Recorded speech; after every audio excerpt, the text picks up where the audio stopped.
Whether you've got a new bike, an old bike, a BMX bike, a unicycle, no matter what, you're going to have to maintain it. But some motorcycles are going to require a bit more intensive care than others, depending on how hard or frequently you ride and the age and complexity of your machine. But luckily, most basic motorcycle maintenance can be done yourself at home with just a few simple tools. Maintaining your own motorcycle will save you lots of cash, provide you with a more intimate knowledge of the inner workings of your bike, and give you a sense of confidence and accomplishment from doing the job yourself and knowing that it was done right. So without further ado, let's explain some basic motorcycle maintenance to help get you well on your way to working on your own. The first and most paramount piece of motorcycle maintenance that's the easiest is changing your oil and filter. This is considerably the most crucial maintenance item while also being the simplest. It's also the most universal job for motorcyclists because regardless of if you have a brand new motorcycle, a used motorcycle, or even an air-cooled motorcycle, they all use oil and it needs to be changed. Luckily, with advancements in motorcycle engine and manufacturing and synthetic oils, oil change intervals are as long as they've ever been.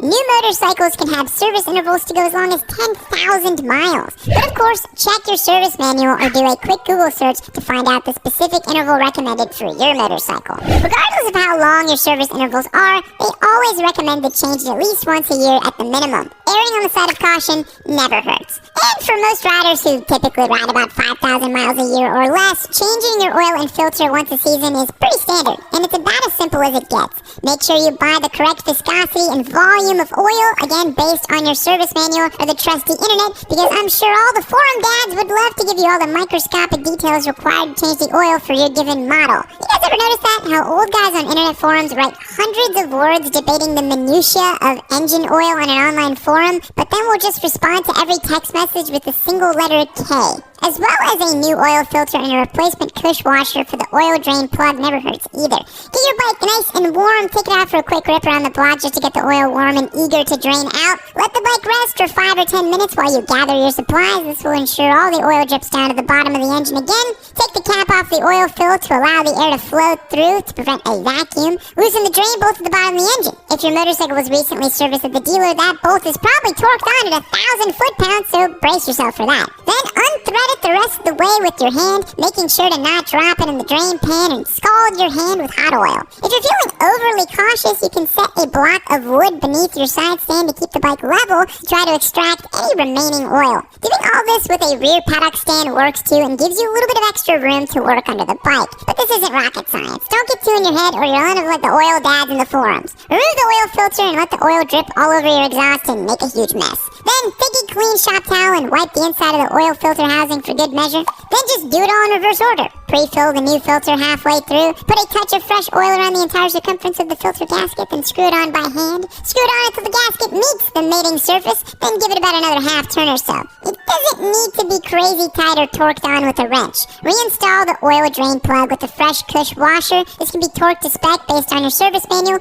but usually around 20 foot-pounds or so is good. Don't overdo it. It's a giant pain in the butt to remove that if you strip that bolt. Again, do not overdo this. It's not rocket science. G&T, 20 foot-pounds. It's not going anywhere. Once your new filter and drain plug are reinstalled, refill the oil based on the recommended volume, which is usually a tad less than the maximum capacity, since some of the oil will always stay within the engine. This amount should be easily found in your manual or online. Once you got your fresh oil in, start her up, make sure the oil pressure light goes off quickly, let her run for a bit, make sure you don't see any leaks, then shut it off, wait a minute, check your oil levels in a sight glass or dipstick, depending on what kind of bike you have, and that's it! Your oil is changed, and your dealership's going to charge you like $200 or more to do this. Can you believe that? Do you want to debate the specifics of engine oil with others online? How about nerd out about another motorcycle topic? Maybe ask the advice of elder squids who have yeeted thousands of nooners over the years. Well, I've got the place for you. Our online community at YummyNoob.co. We've got a huge community of riders of all types. Fast boys, cruiser boys, ADV boys, and more. Bike maintenance, buying advice, and even connect with riders in your local area. Members also get access to exclusive content like weekly live streams and sign up for our hilarious newsletter. If that wasn't enough, YummyNoob.co members also get a discount on bike rentals through Twisted Road, a discount on YummyNoob merch, and automatic giveaway entries to win our current giveaway motorcycle. We recently gave away the BMW S1000RR to a gentleman in California by the name of Jorge, and now currently have a 2024 Suzuki GSX 8R up for grabs. If you like what we do here at Yummy and adjusting your chain, this actually is required to be done more frequently than an oil change, but delaying it or avoiding it would not be as catastrophic as neglecting to change your oil. But that's not to say it should be neglected, because having a chain break while you're riding can be bad news. Cleaning a chain is really quite straightforward as well. You'll find all sorts of contradicting information about how a chain needs to be cleaned. Some nerds will brag about how they clean their chain after every single ride, which is very excessive. The more accepted consensus is, as long as you're not riding through torrential rain or mucking it up on some serious off-road conditions, cleaning your chain once every 500 miles or so is just fine. Cleaning your chain is easiest when using a rear stand to jack up your rear wheel off the ground and allow you to spin the rear wheel freely with the bike in neutral. You'll just spray down your chain with the chain cleaner, making sure every part is covered. Scrub it all with the chain brush, ensuring you get all the nooks and crannies in the entire length of the chain. Some people rinse the chain off with water after, others just wipe it with a shop towel to get all the grime off. If you rinse your chain, let it dry before re-lubing. Then spray on the lube, getting the entire length of the chain, wipe up any excess, and you're good to go.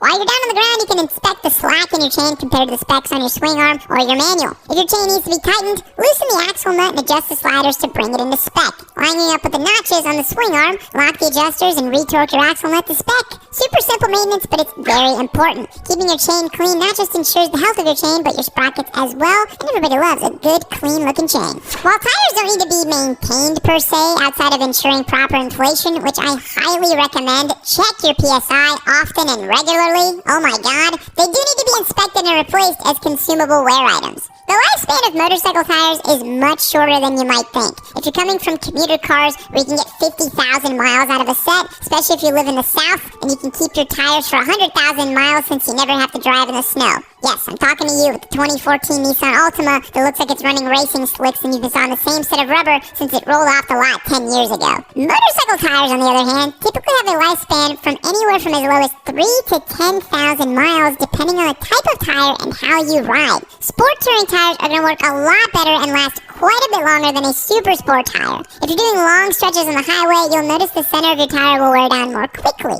Different tires are made differently with different compounds for different styles of riding. And since there is no hard and fast rule to guarantee how long a tire will last, it is the responsibility of the rider to keep track of the wear to determine the time for replacement. Many tires have wear indicators, or you can measure the remaining tread depth. Most DOT regulations say 1/32 of an inch is the minimum tread allowed for motorcycle tire. You can also inspect your tire for uneven wear, flat spot gouges, or bulges that will all indicate that a tire is ready for retirement. You like that pun? Even if your tires haven't gotten worn out from mileage, they do start to deteriorate over time too. All tires are stamped with a 4-digit code that indicates the week and year in which a tire is manufactured. This has been a hotly debated topic, but typically a tire that's older than 6 years, depending on how it's stored, very important, will start to deteriorate and lose its efficacy. If the tire was already a year or two old when you bought it, and it was stored on a shelf in a temperature-controlled environment, chances are it won't immediately explode the minute it hits 6 years old. But if you've had the same set of rubber for 6 seasons with less than 5,000 miles on them, sitting on a cold cement floor beginning to dry rot, it's probably time for replacement. Use your brain. If it doesn't look right, don't put it on. And also, that just means you need to ride more. Tires can be replaced yourself if you have the right tools and a whole lot of patience. I made a whole video explaining how to do this. I actually changed my own tires. It's a great thing to do. Saves me a lot of money. Tires can be manually removed from a wheel and installed with tire spoons with soapy water, but it isn't exactly the most fun task. There are consumer-grade tire installing tools like a Rabiconda that makes a massive difference in the ease of installation. But even if you just buy your tires online, take your wheels off your bike and off its stands and take them to a tire shop, they can mount and balance them for you for pretty cheap as well. Brakes are another wear item that are crucial to maintain. This is one that's often overlooked. Brake pads will ultimately need replacement and brake fluid will ultimately need to be flushed, refilled, and bled. The lifespan of your brake pads will also greatly vary depending on how and where you ride and the composition of the pads themselves. But I'd say around 20,000 miles for your front is a fair estimate. But you can visually inspect them to see whether it's time to swap them out or not. Replacing your brake pads is relatively simple, but of course, consult your service manual for specifics in regards to your unique motorcycle. But in short, you'll remove the caliper, remove the hardware that keeps the pads in place, remove the old pads, clean the caliper pistons, compress the pistons back into the caliper to accommodate the new larger pads, and then put it all back together in reverse order. It's actually really not that bad to replace pads. You should not take it to a dealership to do it. You can absolutely do it yourself. It's literally 2 bolts and a little bit of fiddling with the pads. New pads in, bolts up the hardware, torque everything to spec, and be sure to pump the brake lever to rebuild pressure before you ride off. Test the brake by rolling the bike around in your driveway before tearing off onto the street. Again, this is an oversimplification. This is not a how-to mechanics channel. This is just meant to give you an introductory insight into basic maintenance so you know what to expect when you begin tackling these tasks as well.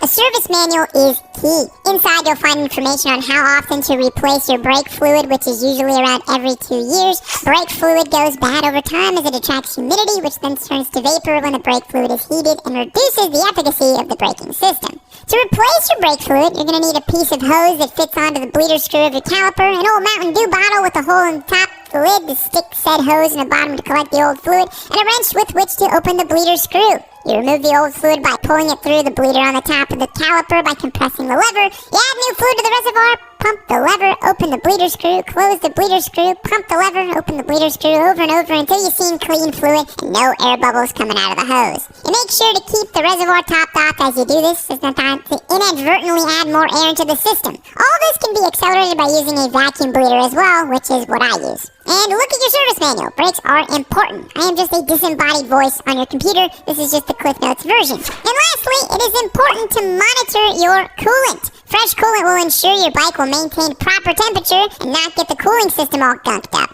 Coolant's gonna last for a long time too, so if you always move through new bikes fairly quickly, you might not ever have to worry about changing coolant yourself. But you should be at least able to check it for proper level. Coolant usually doesn't need replacement for about 20,000 miles, but check your service manual. If your coolant is old and needs replacement, it is a relatively straightforward process. Allow your bike to cool, drain out the old coolant, flush the system with distilled water if it was particularly crusty, refill with the proper type and volume of coolant. Let the bike run for a few minutes as to remove any air from the system, and top the coolant to the proper level if necessary. Some motorcycles have bleeder valves in the coolant reservoirs to aid in this process, but it's usually pretty easy to let the bike run to do a little bit of work to air out the system. Kind of burp the coolant out there. If you got a new bike, the coolant isn't something you have to worry much about beyond checking the level every so often. But if you just picked up a used motorcycle, flushing and replacing the coolant is a pretty straightforward task to ensure your motorcycle is up to snuff. Thanks for making it to the end of the video. I hope this gave you the confidence to start working on your own bike. Motorcycles are pretty straightforward with basic tools and service manual. Just about anyone should be able to tackle these projects with ease.